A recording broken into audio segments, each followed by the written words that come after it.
हाँ जी, नमस्कार। अपन ग्राफ या डायग्राम की बात कर रहे थे। उन डायग्राम में अपन ने एर्गोग्राफ जो इग्रोग्राफ है, इस इर्गोग्राफ को आपने कर लिया और उसमें कृषि संबंधित जितने भी डाटा है उनका विश्लेषण किया जाता है और आपसे सिंपल क्वेश्चन पूछा जाएगा और इनकी एक बार बार अच्छे से देख देख कर नाम ध्यान कर लेंगे तो भी आपका क्वेश्चन सही होने की पूरी पूरी संभावना है। और अब अपन नेक्स्ट जो ग्राफ की बात कर रहे हैं उस ग्राफ का नाम है हीदर ग्राफ। कौन सा? Heather graph. कौन सा? Heather graph. सबसे पहली बात, इस हीदर ग्राफ की जो शुरुआत की वो ग्रिफिथ टेलर नामक व्यक्ति थे। Griffith Taylor.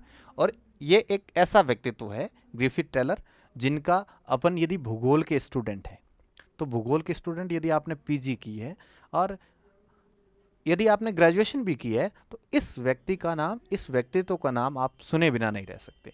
यानी ये ऐसे व्यक्ति है जिन्होंने मानव भूगोल में एक सिद्धांत दिया, जॉन स्ट्रेटा थ्योरी, और प्रवास कटिबंध का जो सिद्धांत है, और इस प्रकार के कुछ जनसंख्या भूगोल में या आप किसी भी क्षेत्र की बात कर ले, इस प्रैक्टिकल ज्योग्राफी की बात करें तो भी इनका नाम सबसे आगे। यानी ग्राफिकल जो विवरण है इसमें भी ग्रिफिथ टेलर का नाम सबसे प्रमुख है। ये ऐसे व्यक्ति थे जो पहले यूरोप में रहते, फिर वहाँ से ऑस्ट्रेलिया प्रवास किया, फिर यूएसए गए, फिर वापस ऑस्ट्रेलिया गए। तो कई बार इनके साथ कन्फ्यूजन रहते हैं कि किस देश के संबंधित है, लेकिन ये ऑस्ट्रेलियन विद्वान है और ये ऐसे विद्वान है जिनका भूगोल में बहुत अच्छा रोल है। और इस व्यक्ति का नाम ध्यान रखना, और जिन्होंने हीदर ग्राफ और क्लाइमोग्राफ दोनों ग्राफ बनाए या क्लाइमेटोग्राफ दोनों निर्मित किए। और इस हीदर ग्राफ में आपके तापमान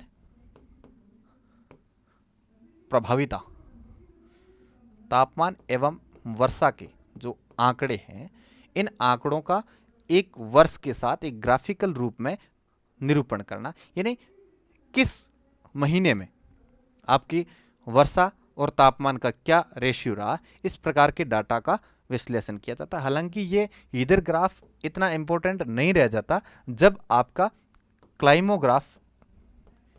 क्लाइमोग्राफ या क्लाइमेटोग्राफ आ जाता है। इसके साथ ही इसका जो महत्व है वो कम हो जाता है।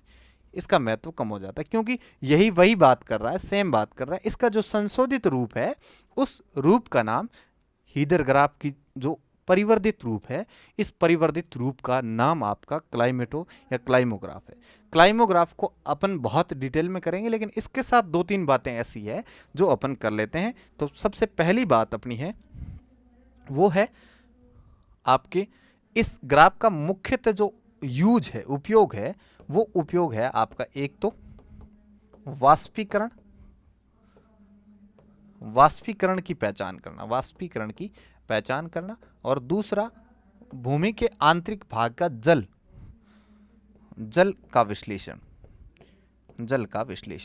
यानी आंतरिक भाग में जल की अवस्थिति किस प्रकार की है, या इस बात को ऐसे समझें कि इसको मेनली इसका जो यूज है वो P/E, यानी इसको वर्षण प्रभाविता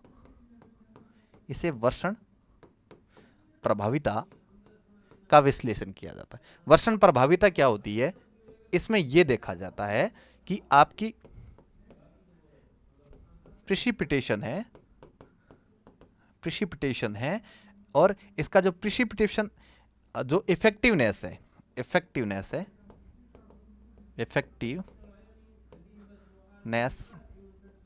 ये प्रिसिपिटेशन या आपका वर्षण प्रभाविता है। इस वर्षण प्रभाविता को दर्शाने के लिए जो आप इस ग्राफ का उपयोग लेते हैं उस ग्राफ का नाम हीदर ग्राफ है। अब वर्षण प्रभाविता क्या है कि किसी क्षेत्र में वाष्पीकरण हुआ और वाष्पीकरण के बाद वर्षण या वर्षा की जितनी भी गतिविधियां हैं, इन गतिविधियों के माध्यम से जल भूमि पर आया और इस भूमि पर कितना जल वाष्पीकृत हुआ और कितना जल भूमि के अंदर या उसका निःसरण या रिसाव हो गया। अब ये रिसाव और वाष्पीकरण, इसी के अनुपात को, जैसे अपन ने दो डाटा देखे ना कि इसमें मुख्यतः वाष्पीकरण और जल का विश्लेषण, यानी भूमि में जल कितना है। अब आप इस बात को समझ पा रहे होंगे कि वाष्पीकरण बात किसकी कर रहा है, वर्षण प्रभाविता की। वर्षण प्रभाविता क्या है, अपन ये कह रहे हैं कि वर्षा के माध्यम से जो जल प्राप्त हुआ उस जल का कितना तो वाष्पीकरण हुआ और फिर वो भूमि में कितना रिसा हुआ। तो ये दोनों प्रकार के जो, इसमें वो आंतरिक भाग में जाकर के विश्लेषण नहीं कर रहा। आप इस बात को ऐसे समझेंगे कि भाई ये सैटेलाइट के माध्यम से कुछ करते होंगे, नहीं, ये एक मैथमेटिकल कैलकुलेशन के माध्यम से, गणितीय विधि के माध्यम से ये देखते हैं कि वर्षण के माध्यम से विभिन्न प्रकार के आर्द्रता, चाहे वर्षा से किसी भी माध्यम से जो जल प्राप्त हुआ है, ये जल आपके वाष्पीकरण या जल भूमि के अंदर रिसाव होने के बाद इनका जो रेशियो रह जाता है वो किस प्रकार का, इस प्रकार के विश्लेषण हीदर ग्राफ से करते हैं। और आपको समझ में आया होगा हीदर ग्राफ क्या होता है। और एक विद्वान का नाम ध्यान रखना जो कि ग्रिफिथ टेलर है, जिनका भूगोल में बहुत बड़ा रोल है। भूगोल में सबसे, यदि अच्छे विद्वानों को या अग्रणी जो विद्वानों की बात करें तो उनमें से एक विद्वान ये भी है। पढ़ते रहिए, खुश रहिए, all the best, thank you.